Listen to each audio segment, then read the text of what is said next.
Spartan society was structured around austerity, self-sufficiency, and a hostility towards foreign elements.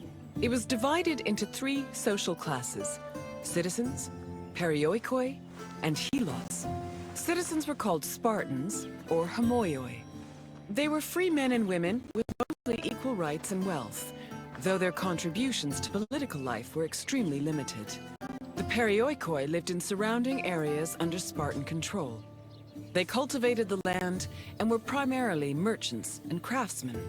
They were also part of the army, and their lands were the first line of defense in the event of a hostile attack. Helots were Sparta's lowest class. They were people who had lost their freedom to the Spartans, and they served the city as slaves. Helots were considered property instead of people. As a result, they had no political or civil rights.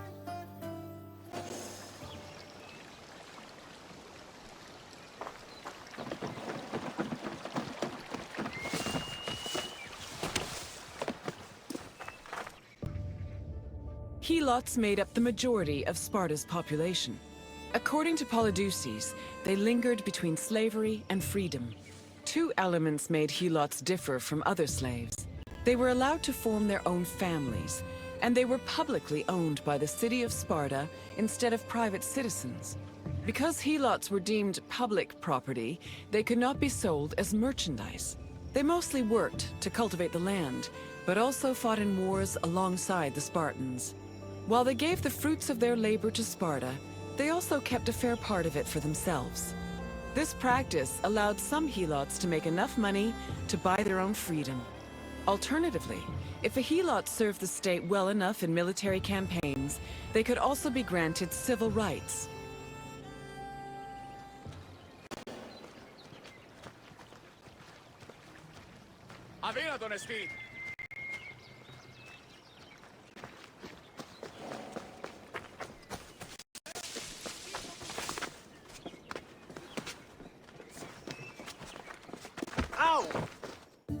The founding of Sparta is dated around the 9th century BCE. Historical information about the city is limited, but it was known to extend into the region of Laconia. Over time, Sparta started encroaching on the territory of Messenia, eventually leading to war. Sparta gained more land in this conflict, which they divided between their citizens and the perioikoi. The aftermath of the Second Messenian War, from 640 to 620 BCE, then divided the population into three groups: the homoioi, the perioikoi, and the helots. The helots of Laconia mostly respected Sparta's rule and did not cause much trouble. However, helots from Messenia supposedly resisted the Spartans, although sources can only confirm one revolt for certain, which occurred in Messenia in 464 BCE.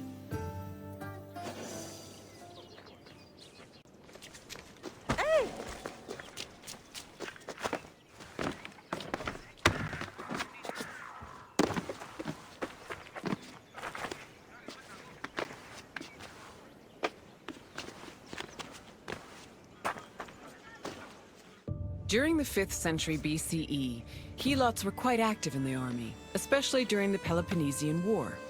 They served as hoplites on land and as rowers during naval battles. In both cases, they gave Sparta an important numerical advantage. For every Spartan on the battlefield, there were at least 7 Helots. Although many ancient sources say Spartans had a hostile relationship with Helots, they were much more likely to treat them better in times of war.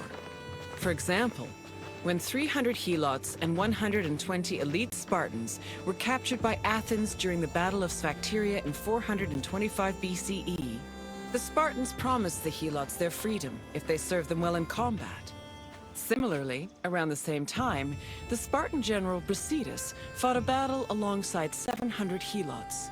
Impressed by their courage and loyalty, Brasidas later freed them all and allowed them to join the perioikoi.